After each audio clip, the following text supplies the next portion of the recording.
Okay. Thank you for staying with us. I'm going to introduce the next speaker. Our next speaker is Mrs. Martha Jesuleke. She's a passionate educator and a mentor. She has a master's in measurement and evaluation and has spent over a decade inspiring students and educators. She's a principal education officer in Lagos State, and she has impacted over 800 students through guidance and mentorship. Martha's approach combines interactive learning, sustainability, and creativity. She develops digital content and advocates for STEAM education through her firm, TheJesuleke Limited. She's a caring mentor and a dedicated advocate. Martha believes in empowering young minds to make a positive impact. She's a strong voice for future generations, fostering a love for learning and environmental stewardship. Madam Martha, do you have two devices on?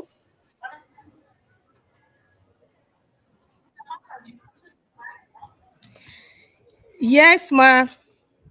Okay, I think So we I would just have to do disabled without one your now. video today. I will just leave this picture on. Can Okay, you ma. please, Okay, please ma. go ahead. Are you able to share your slides?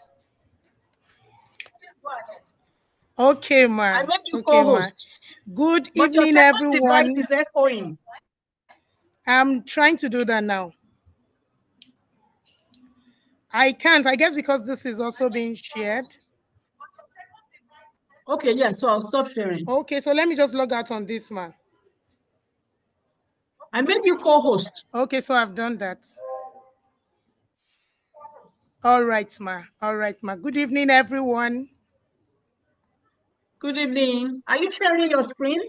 I don't know if you can see my screen, ma. Oh, yeah, it's coming on. Excellent. It's coming on. Can you all see my screen, please? Yes, I am. Okay. Good evening, Yes, but everyone. nothing is... Amazing people. So glad to be in our midst this evening.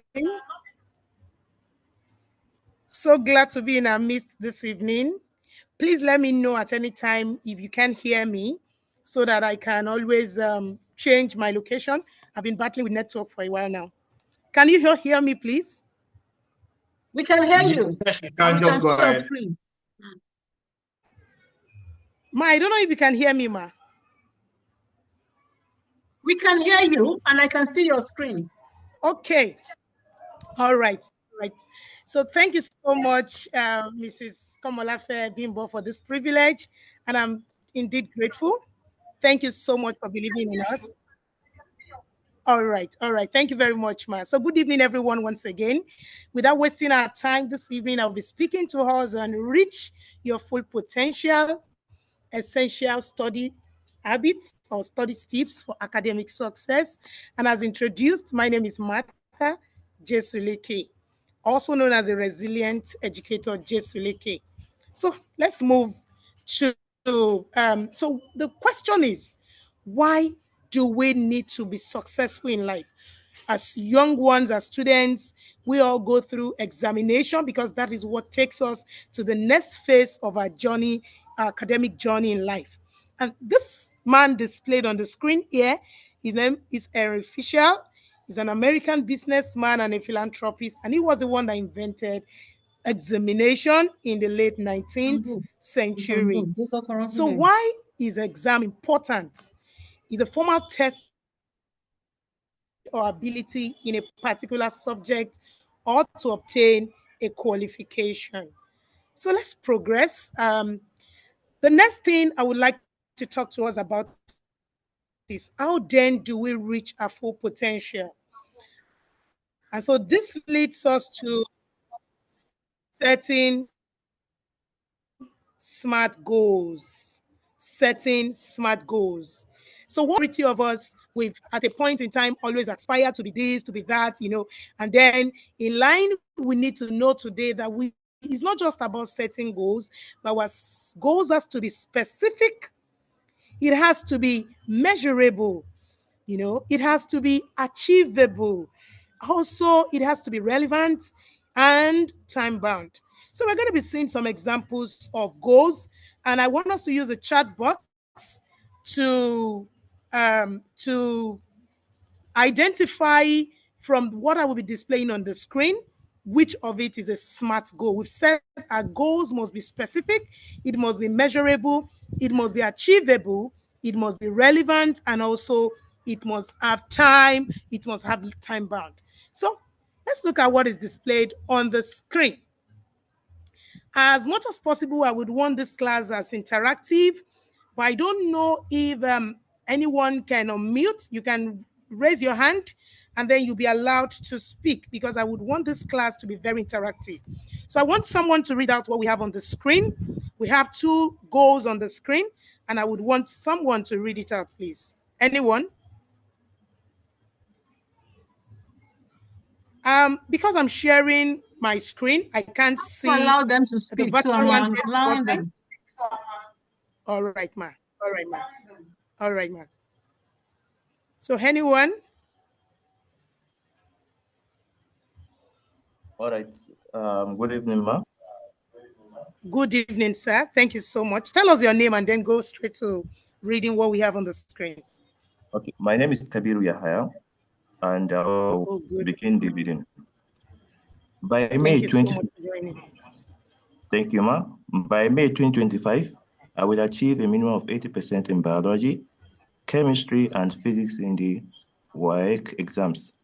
By attending all classes, dedicating 2 hours daily to studying, and actively participating in a study group, thereby improving my understanding and performance in these subjects. This for the first case. Thank you. Please read the second one. So the second case goes to, I want to improve my science grades. I will achieve a minimum of 80% in biology, chemistry, and physics in the WAEC exams by May 2025 by attending all classes, dedicated 2 hours daily to studying and actively participating in study group. Thank you very much. So can anyone tell us which of this looks smart and why? Why do you think it's a SMART goal? Which of it is a SMART goal and why do you think it's a SMART goal? Anyone? Anyone?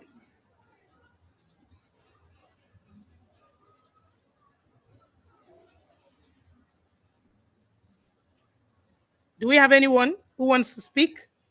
Which of this displayed on the screen is a SMART goal and why do you think it's a SMART goal?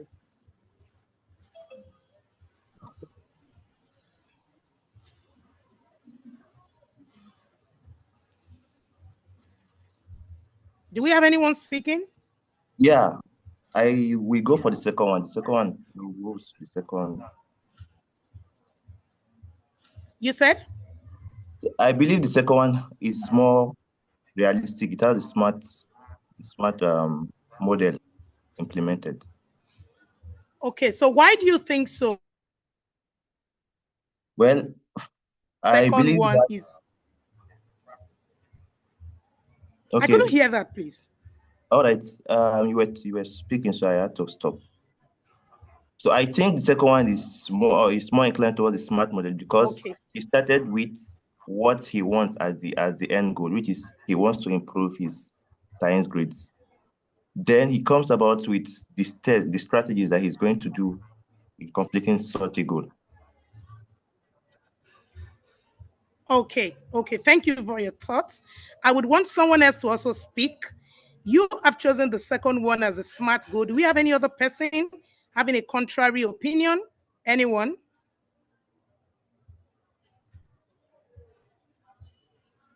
Do we have anyone?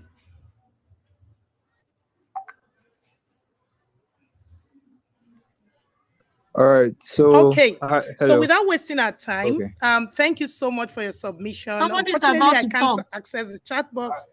Okay, someone is speaking. Yeah, Hello, yeah, go Matthew ahead. was speaking.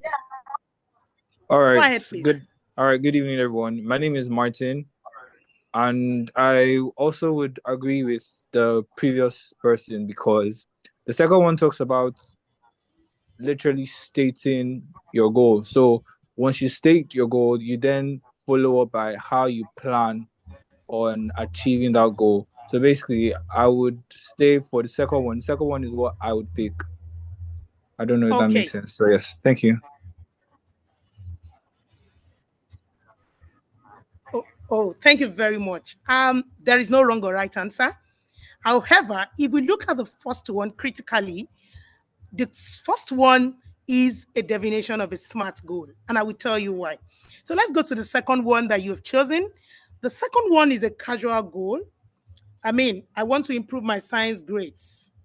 I will achieve a minimum of 80% in biology, chemistry. So this person is a science student, and he has been able to identify his or her core topics or subjects that he or she need to pass in the next exam.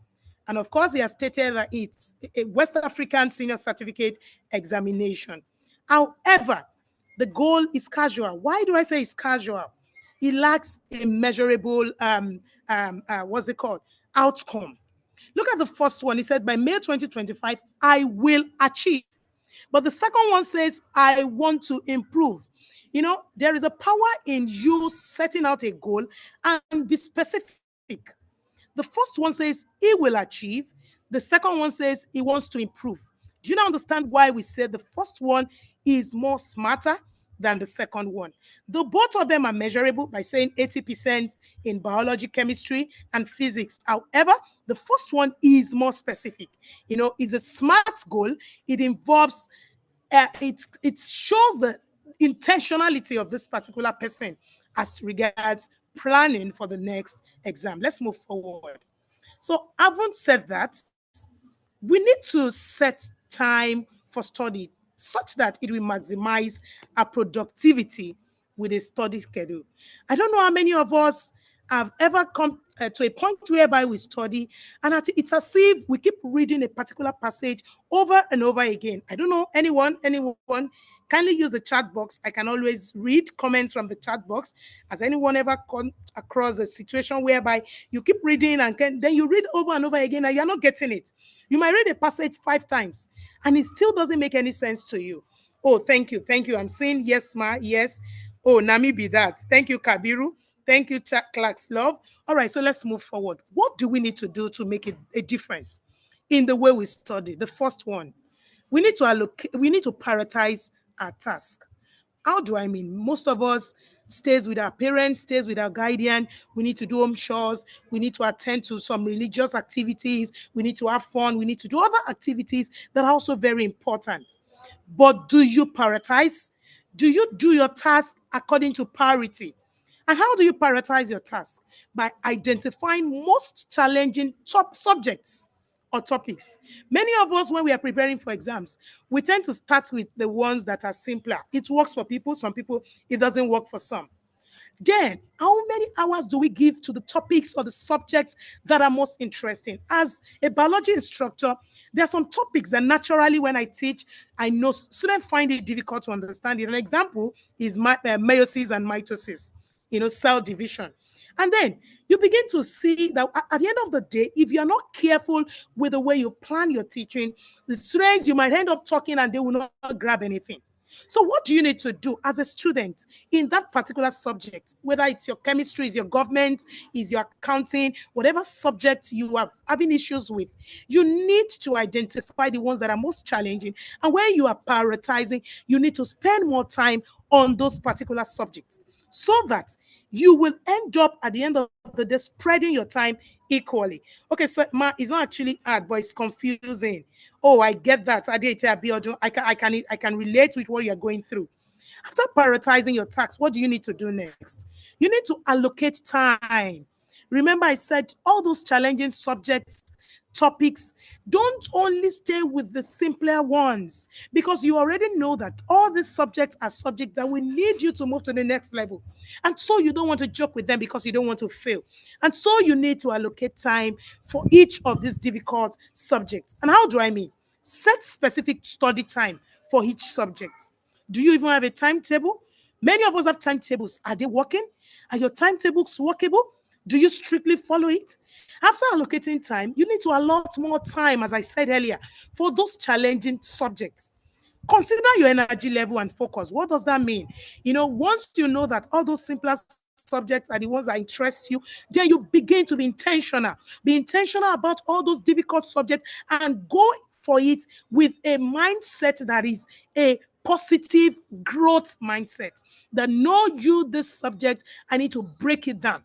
You are not to surmount me. I should be the one to surmount you. And when you do that, then you need to take a break. I don't know if any of us has reached this level at which you read, and then you begin to have headache, a frontal headache, what nurses and doctors call migraine headache. You know, at a point, if you read and study and you don't rest, it can lead to diseases. It can lead to sicknesses. It can lead to even death. And that is why you need to take a break. Once you have taken your time to study, after a while, because you have a timetable, in that your timetable, make sure that you have rest, a moment of rest. And this rest can be a regular break between 60 to 90 minutes. It can be an 1 hour break. It can be 1 hour, 30 minutes break. And during this break, what you do matters. For me, I relax with music. I just plug in my AirPod and then play music. It calms me. It cools it makes me refreshed.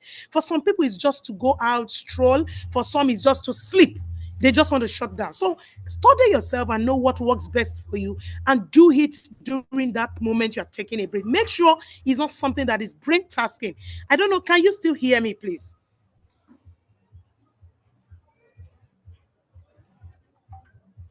Can Yes, you still hear me? Can anyone still hear me? yes, we can. Just go Oh, ahead. We okay. can hear you. Okay, Oluwafumike says, Ma, in biology, everything sounds the same. I can imagine. What if my timetable is being ruined by messages and errands by parents and guardians? We will address that once we get to the question and answer. Noah Wisdom, thank you for asking that question. All right. So, like I said earlier on, you need to take a break. And when you are taking a break, you need to be careful. It is not a time to start playing with your phone.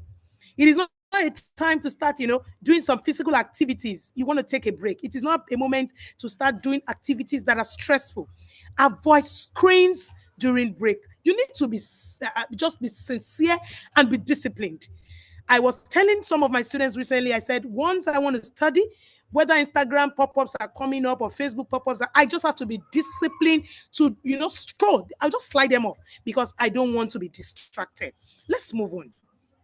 All right. So having said this, we need to engage with our study materials, and this will help us to transform learning into understanding. So let's dive into this method that has been tested and is workable, and let's see whether you also can practice it. So the first thing you need to do to engage with your study is to summarize.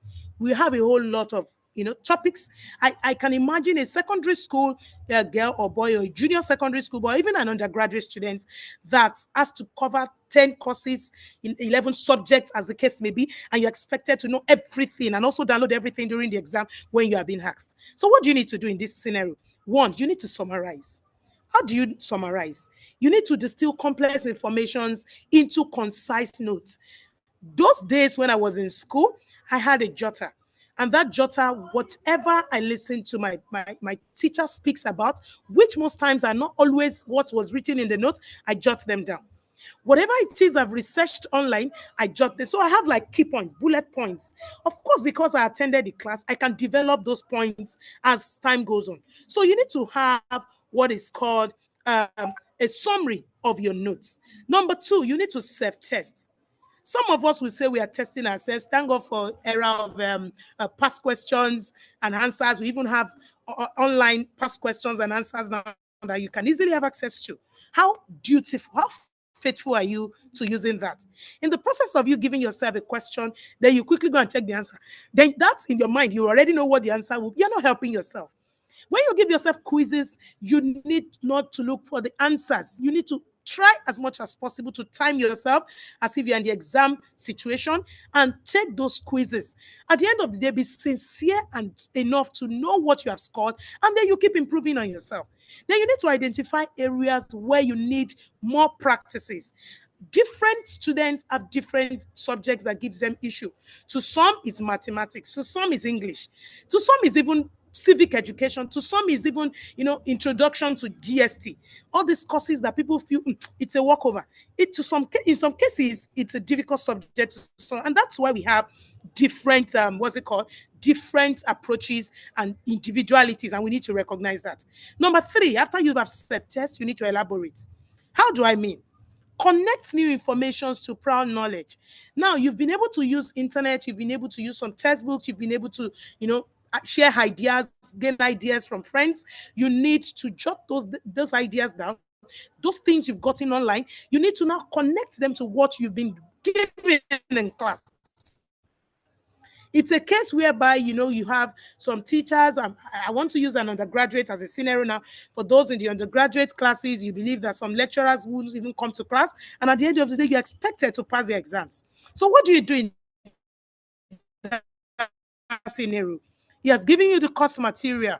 You have your study groups. You have internet. You have a lot of things. You even have people that have studied those courses that are ahead of you that you can meet with and you can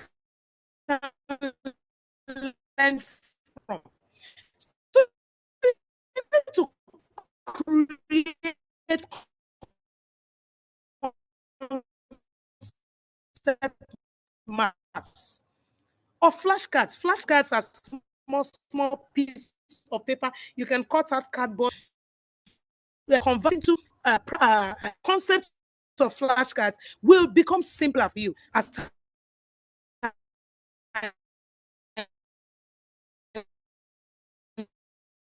goes on. Then the fourth one is active learning techniques. How do I mean? You need to move along with your peers. Maybe those of your seniors graduated, those ones that are still ahead of you, a level ahead of you. You need to discuss with your peers, and you need to be a friend to your teacher or you're learning online. There are a lot of learning apps to websites that you can even learn, and it will be as if you're in the classroom. You need to also create concept songs or rhymes. We've seen these days that majority learn with songs. So, for instance, I tell my students sometimes, let me use an example. So, I was a teacher of mine taught me the first 20 elements, and he used songs to be able to drive home the point. Until date, I can still remember the first 20 elements. He used mnemonics.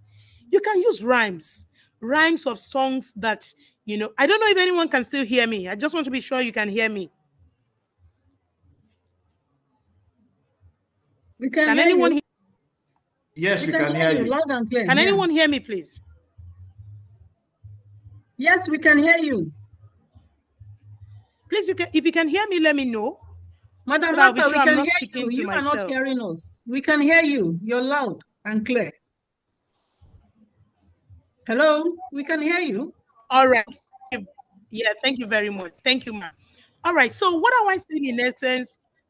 All right, ma. So put those concepts into songs, put them into rhymes that you can easily relate with. Now, some of us, when we listen to Davido's song, we listen to Lamide's songs, we listen to Domwan's songs, all kinds of songs depending on your interest. If you listen to these songs, you can easily remember their rhymes, their lines, their lyrics. So why not convert some of these songs into the concept of what you study, that subject that is difficult for you to be able to learn and also remember. Then you need to make connections to the era at which you learn, and you cannot be able to relate it with what happens in the environment is over. So these days you need to, as you're learning, you also interpret what you are learning to environment. A good example, I will be using biology because that's what I teach. Okay,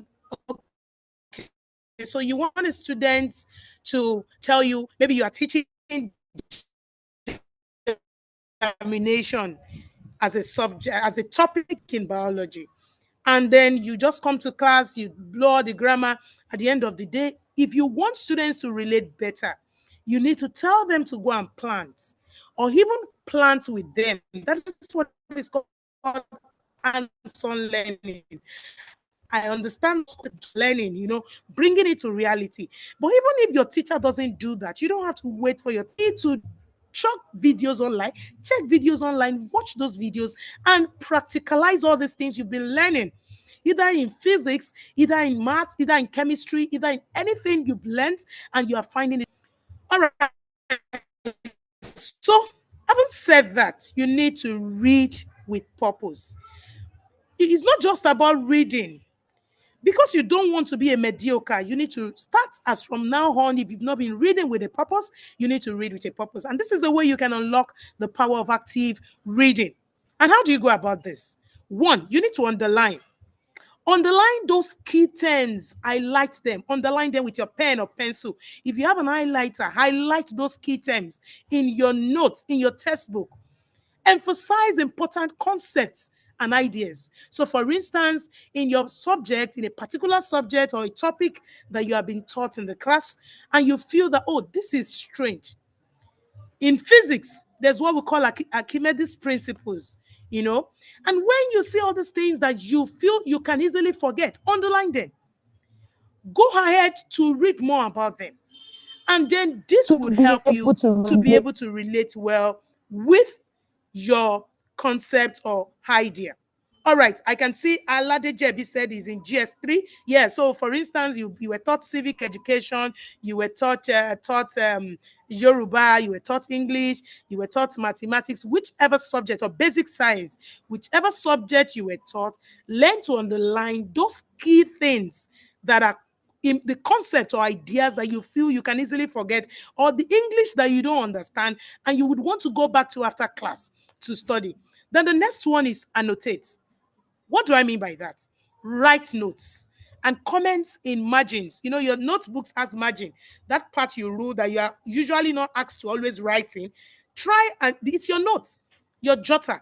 Try and write down those things the key things you've identified. Try and write them down in that part. And that's what annotation means. Ask questions and clarify doubts. In class, I understand that it's not all scenarios you might want to ask questions, probably because you are shy or the environment does not even allow you to ask questions. You can walk up to your teacher. You can ask, thank God this is a era of artificial intelligence. Ask questions using the AI. Ask questions from Google. Ask questions from YouTube. Engage yourself in what is meaningful. Then we have make connections to prior knowledge. Yes. So every of your class, there must have been a topic that has been taught before the next topic is being taught. So if you look at the topics in each subject, it's like a build-up. So try to connect a particular topic to another. Then the next thing is ask questions. Like I said before, what is the main idea of the text? What is the main idea of what you have underlined? What exactly is it trying to say? Simplify it in the best way you can understand it. What are the key supporting details? How does it help you? And how does it relate to your life and other subjects? Those are the questions you need to ask yourself. And that takes us to active reading strategies. Please let me know. Am I too fast? I want to read in the comment section. Let me know if I'm too fast so that I can slow down. I'm trying to beat the time. I don't want us to spend too much time on this. Please let me know in the comments. Oh, thank you very much. Adewale said I'm too fast. Okay, so I'll try and slow down a bit. Thank you. So active reading strategies. What are those strategies that you need to know? One, you need to purposely read with a goal. If you are reading and you are being distracted, at that point in time, you need to stop reading. You need to stop reading. Why? Because you're not helping yourself. Some can read where there's distraction. For me, I can read where they are dancing and singing. That is me. And most times I read those days when I was in the secondary, in the junior and senior secondary schools, I read most times during distractions because I don't like late lines reading. I don't know how to stay up late in the night. I started staying up late in the night when I got to the uni. But for some people, you can't read during distractions. So when there are distractions, you should try as much as possible to, live where we have the distraction. Move away from that environment. Change your location. And if you feel that you can't change your location, it is impossible to change your location, stop reading for that moment and do something that you can easily do during distraction. Use headings and subheadings to guide your readings. Of course, those days I use red and black pen. So my red pens are for my headings, subheadings. That makes me read and understand easily. Remember, you can't do this for a regular note in class because not all teachers can take that. But I'm talking about you having your personal notes. Use pen that you are comfortable. You can use a green pen as far as it's your personal notes, your jotter. Use pens that once you pick up your book, at a glance, you can see the headings. At a glance, you can see the subheadings. And that gives you interest. You can easily pick out what you want to read at that particular time. Visualize concepts and processes. Let your critical thinking ability work. Every one of us has the ability to think. The issue is we don't want to think. All thanks to AI. If care is not taken, people will be limited in the way they think because they will depend solely on artificial intelligence. And that's why you need to be very careful. I tell my students when I give them work to do, for instance, you're asked to research on a particular subject, write it down in your own understanding. You cannot use AI to retweak, to reshape, to describe it better. No, you're solely depending on AI. Why? Because AI can limit, if you are used to it, you just discovered that you are nothing, you are reducing to nothing. You won't be able to think again. You will always want to depend on it because it has taken over your thought process. And that's why you need to be very careful. Let's move to the next slide. Please, if you have questions, use the question and answer room you send your questions there and it will be answered after the seminar, the webinar. Review and reflect, enhance learning through regular review and reflect. So how do I mean? This is the assessment stage. You have read and you need to do what is called regular review by setting aside dedicated time for review. Remember, I said you can use flashcards, cutting your small cardboards, your carton papers, your A4 papers. Do a concept map. Concept map is like an hierarchy.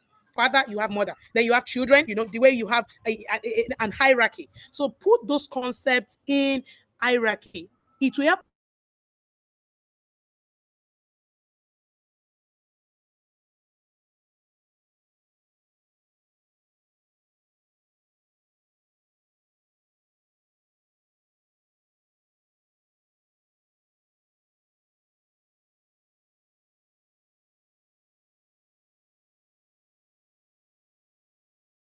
questions that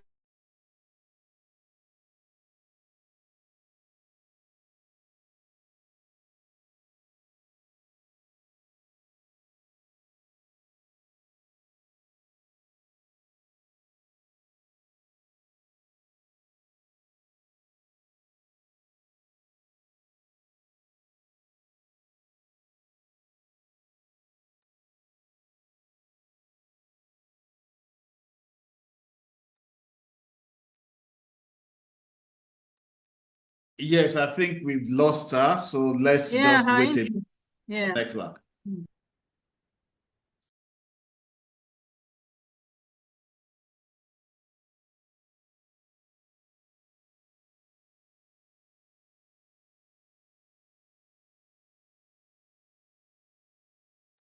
Let's just be patient. She's going to join back. Let's just be patient.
We are still not hearing you.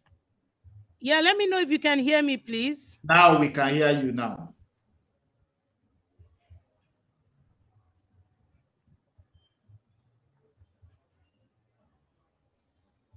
Okay, kindly use the like to chat share your box. screen? Okay, you can hear me. Thank you very much, Alade Okay. JB. Yes, thank you, ma. So sorry, the network locked me out and I was just speaking.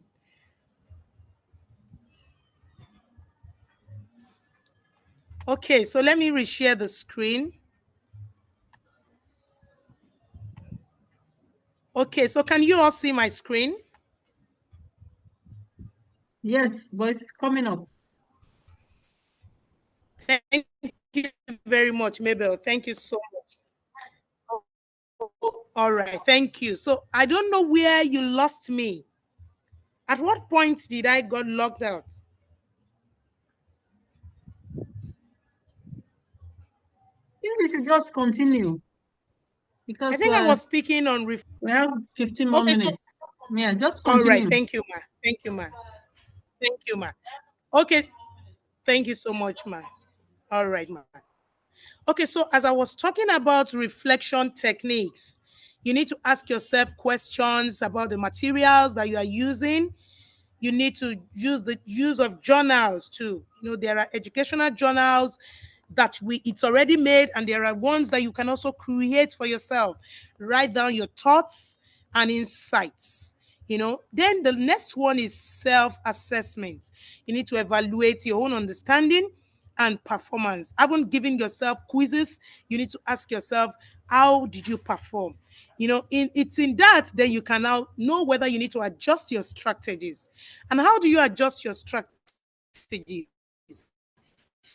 You need to change your study environment, your routine, or you need additional help. You need to seek additional resources, or you adjust the pace at which you are reading. Maybe you are too fast, you need to reduce it, too slow. Next one.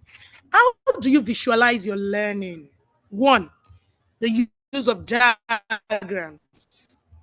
There is no subject, I say and I repeat, there is no subject that you cannot transform into diagrams by illustrating complex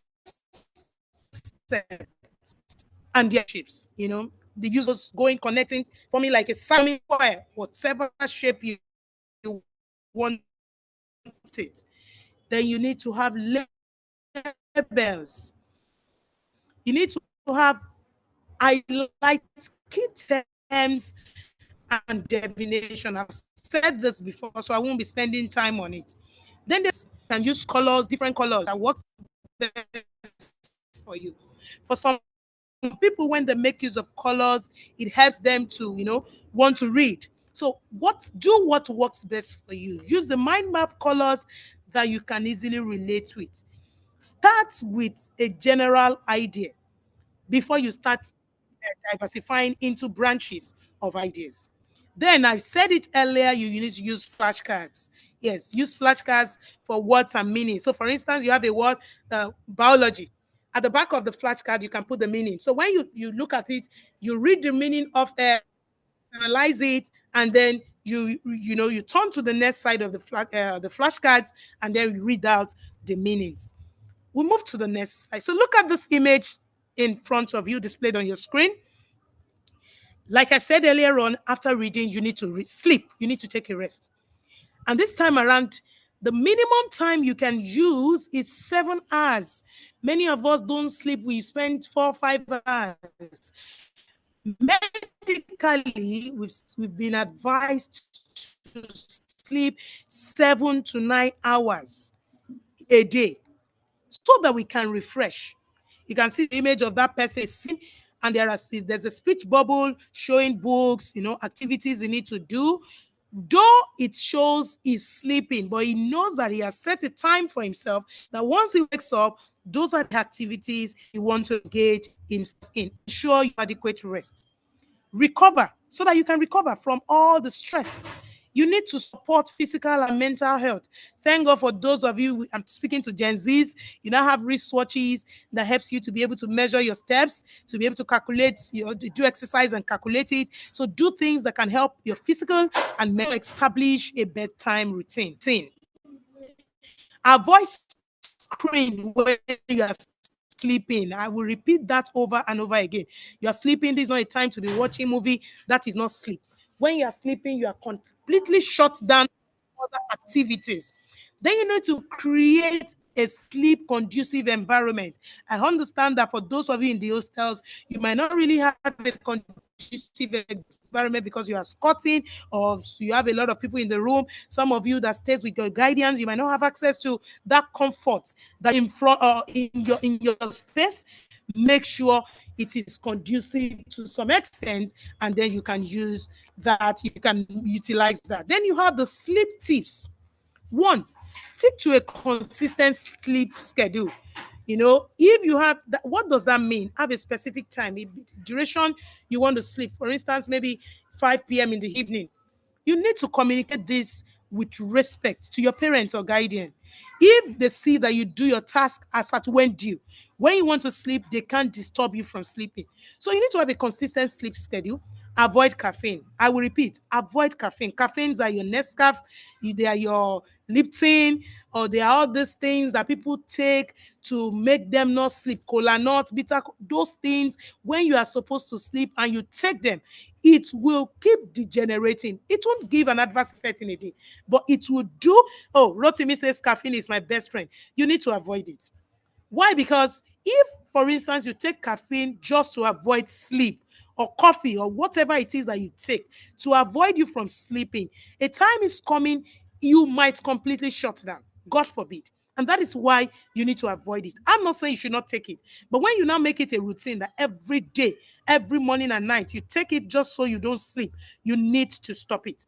Then you need to create a dark, quiet, and cool sleep. For some people, they can't sleep where the environment is dark. For some, they sleep when the environment is dark. So do what works best for you. Then we move to stay organized. How many of you make use of organizers? Maybe you have calendars to set your time. You make use of stopwatch. You make use of a timer, alarm, and all that. Yes. How many of you do that? I'm reading from the comment section. Do you make use of, do you organize? How do you organize? What do you use? Do you use a rack? Do you use a file? Do you use a folder? What is it that you use? Do you use a planner? Thank God for the era of digital I've forgotten the name now. There's a Google app that is used as a planner. You can have folders on your phones. You can have folders that you can print and work with. I don't want to spend so much time on that. Okay, having said all this, if you have tried all this method and it seems not to be working, what then do you need to do? You need not to struggle. There is no man, I keep saying this. There is no man that knows it all. No woman, no girl, no boy. You can't have everything all. And that is why you need to ask for help when it is necessary. You can reach out to your teachers. If teacher is not accessible, you surely have classmates that are doing academically well, that have good moral standings, that you can work with, study with. You have tutors. These are extra, all these home tutors, online tutors. If you have capacity to get them, you can get them. Then you can make use of Google. You can make use of YouTube, generative AIs. We have a whole lot of them. Magic School, Chat GPT, Bard. That Bard has now turned to generic, or I've forgotten the name now. They've changed from Bard. We have a whole lot of them. Make use of them. Why do you need to ask for help? One, so that you can clarify every doubt and misunderstanding. It is very, very, it will be an erroneous thing for you to keep learning the wrong things. And that is why you need to ask for help. You need to improve your understanding and grades. You need to build confidence and independence. That is why you need to ask for help, because it will help you to build your confidence. It will help you to improve your grades. It will help you to develop your problem solving skills, because when you study with your peers, you share ideas. What you don't know, you share with them, you learn from them. What they don't know, you share. And by so doing, you learn more. There's this word that says when you teach people, you learn more. When you share, you don't hoard ideas, you share. Remember, asking for help is a sign of strength, not weakness. All right. So having said that, you need to stay motivated. Let me know if you are still following me. I'm running out of time. Okay, someone, Farouk says, when you ask, you are halfway problem solved. Thank you. Thank you so much. Asking for help is better than failure. Oyewale Steven, a cry for help is never a weakness. Thank you very much for that. So you need to stay motivated. Achieve your goals and dreams. How do you, because you have a focus, there is you are going through. To some, they believe after secondary school, that's the end of it. You are going to. For those in the university, to some is when they finish, they want to get a job. Some, when they finish, they just want to marry. You know, we have a lot of persons with different goals. If that is not your goal, if you want to reach to the top, you want to do well, you want to be like Madam Komolafe, you want to be another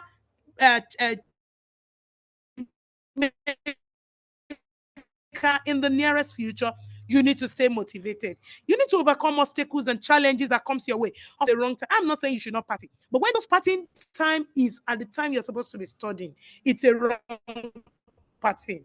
You know, when you need to, oh, let's go and watch match, let's go and watch this football, let's go to the cinema. If it's a time for you to go to for studies and you are doing all of this, you are doing the wrong thing. Yes. Lawrence says you need to be high spirited. That's the word, be high spirited. Build confidence and self esteem. You need to set achievable milestones and goals. Yes, set goals for yourself. And that reminds me, I want to share a testimony of one of us, a student of mine that I taught. See, I told her, what do you want to have in B's? I said, write it down. You know, we have different B's. We have different A's. Write the A, this category of the A, write the category of the B.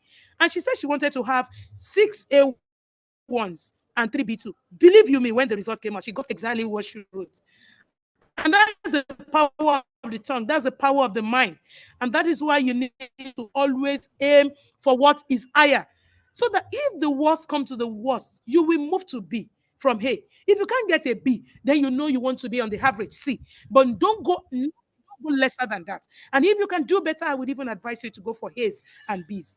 Tips to stay motivated. You need to create a positive study environment. Find a study buddy, that is a partner that you can be accountable with too, that can always ask you, have you studied today? What did you read? What are your reflections? What are those things you know? You need to track your progress. Reflect on the successes. Remind yourself why you are working hard. Why? Why am I working hard? Because of an end goal. Then you celebrate your small wins. I haven't said that. Because of our time, we will be sharing this slide if the organizers would via our emails. Then we need to manage stress. We need to manage stress because when we work out ourselves, we release endorphins, you know, which helps to improve our mood. And when your mood is improved, it makes you want to do things differently, work better. You need to take a break when it's necessary.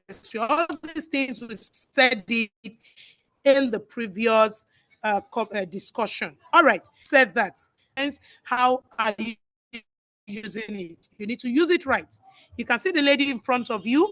She's reading, studying with the use of the internet, and she has a lapel on her that says, do not disturb.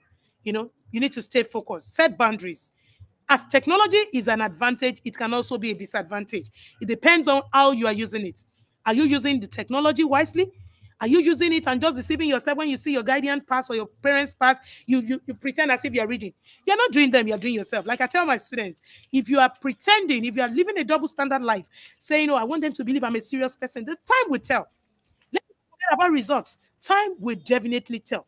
What kind of things you want to be remembered for? And that is why you need to stay focused and avoid distraction. Conclusively, having said all this, you need to be consistent in your efforts, which leads to academic success. You know, consistency.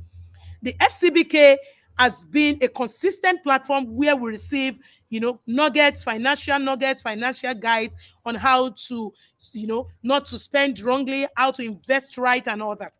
So you need to be consistent in whatever you do. You need to develop good study habits, You need to and then make you need use to of your make use of your time wisely. And having said that, you need to believe in yourself. Stay focused, celebrate your progress and achievements along the way. Yes, celebrate yourself. Any moment you feel you have done well, you've gotten the grades you desire, you need to celebrate yourself. At this junction, I would like to ask if anyone has questions to ask. Thank you so much, Okay, Madam so let's Martha. check Can the you all question please and answer. clap for her in the chat box? Can we have emojis in the chat box? Let's celebrate her. Thank you so much, Madam Martha. Thank you so much. Thank you very much, Ma. This is a master class on its own. Thank you, Ma. There are so many questions and